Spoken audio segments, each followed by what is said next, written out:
Bonjour, je suis Aude de Villerocher, experte auprès des femmes qui veulent continuer à prendre soin des autres tout en prenant soin d'elles-mêmes. Je souhaitais aujourd'hui vous parler de la confiance. Je voulais vous en parler en rebondissant avec une conversation que j'ai eue avec une personne qui me parlait d'une de ses filles, une adolescente de 14 ans, en me disant nous avons été très étonnés parce que nous lui faisions confiance. Cette personne me l'a dit, c'était il y a quelques jours, mais ça n'est pas la première fois qu'un parent me parle de son enfant en me disant qu'il lui a fait confiance et que finalement il pensait que tout allait se passer comme il l'imaginait puisqu'il faisait confiance. Alors voilà, vous êtes parent, vous faites confiance à votre enfant, c'est une belle chose, c'est quelque chose qu'on ne peut qu'encourager parce que c'est en faisant confiance à nos enfants qu'on leur apprend à se débrouiller seuls, à réaliser des choses dans leur vie, à se lancer dans des choses un petit peu nouvelles. Donc ça, c'est évident que c'est une belle chose que de faire confiance, c'est une chose nécessaire, nécessaire à la bonne entente, nécessaire à la prise de risque, nécessaire au fait de grandir. Mais en fait, surtout lorsqu'il s'agit de jeunes adolescents, là je vous parlais de 14 ans, c'est vrai à 13 ans, c'est vrai même un peu après, il faut quand même avoir conscience que l'enfant ne sait pas forcément ce que vous attendez de lui. Et vous-même, savez-vous ce que vous attendez de lui lorsque vous dites que vous avez confiance? Alors, bien évidemment, on peut se dire vous avez confiance dans le fait qu'il ne fera pas vraiment de bêtises, dans le fait qu'il ne fera pas de débordement. Sauf que où est la limite pour vous? De quoi s'agit-il lorsque je parle de bêtises? Qu'est-ce qui est une bêtise pour vous? Pour certains, ce sera de ne pas sortir après telle heure. Pour tel autre, ce sera de ne pas sortir après telle autre heure. Pour certains, ce sera de ne pas boire d'alcool du tout. Pour certains, ce sera d'en boire un petit peu modérément. Je parle de l'alcool parce que c'est un sujet vraiment très fort d'actualité lorsqu'il s'agit de nos jeunes.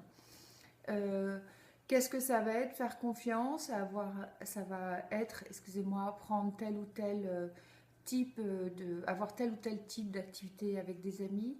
Voilà, ça peut prendre beaucoup d'aspects. Alors, le premier risque, finalement, c'est pas tant que l'enfant cherche à déjouer votre confiance, c'est qu'il ne sache pas où se situe votre attente, où se situe le seuil qui pour vous est celui de la confiance et de l'action que vous acceptez qu'il mène.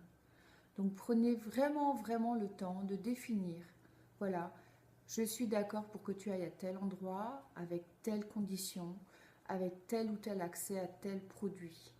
Prenez le temps de définir pour vous-même, puis bien entendu le discuter avec lui, tout en tenant compte du contexte dans lequel, en tant qu'adolescent, les jeunes sont.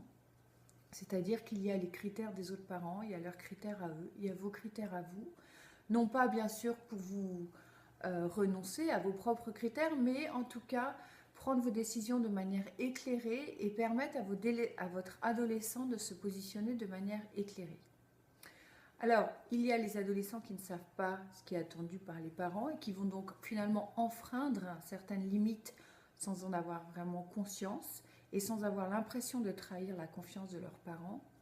Et puis, il y a aussi des adolescents qui vont s'imaginer que tel parent va mettre des limites à tel et tel endroit et ne se permettront pas de prendre le risque de dépasser cette limite et ne s'autoriseront pas non plus à discuter avec le parent, à poser la question. Alors ça, à la limite, on peut dire pour le parent, ben, tant mieux, l'enfant vit bien dans les règles, il n'y a pas de souci à se faire, il ne sort pas trop, mais en réalité, sur le long terme, je ne suis pas sûre que ce soit une meilleure posture.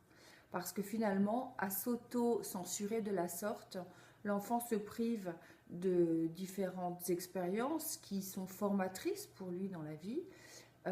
Alors bien évidemment, j'entends pas des expériences je ne veux pas dire par là qu'il faut absolument qu'il se mette à boire trop pour en avoir fait l'expérience. Non, c'est pas de ça que je parle.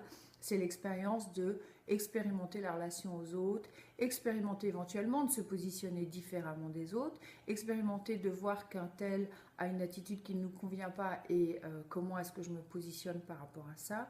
Donc c'est vraiment l'expérimentation de la vie en société et de se positionner dans cette vie en société. Donc ça, c'était donc une façon de souligner l'inconvénient de ne pas discuter parce que l'enfant est trop dans un respect de là aussi une limite qu'il suppose être celle que ses parents lui imposeraient si jamais il lui posait la question.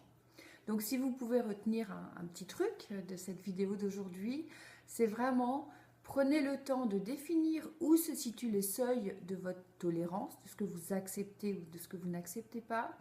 Prenez le temps de le dire à votre jeune, de le discuter avec lui, éventuellement de faire un peu évoluer les limites que vous auriez posées initialement, afin de là pouvoir lui dire oui, je lui fais confiance, confiance par rapport à une exigence que j'ai réellement posée et clarifiée.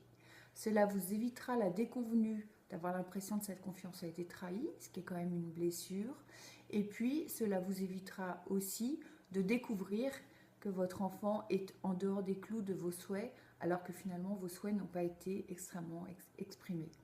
J'espère que cette vidéo vous a aidé, vous a permis de réfléchir, et bien sûr, pour aller plus loin, vous pouvez vous abonner à la newsletter News Info que vous trouverez sur le site internet www.soignantdanslemonde.com. À bientôt.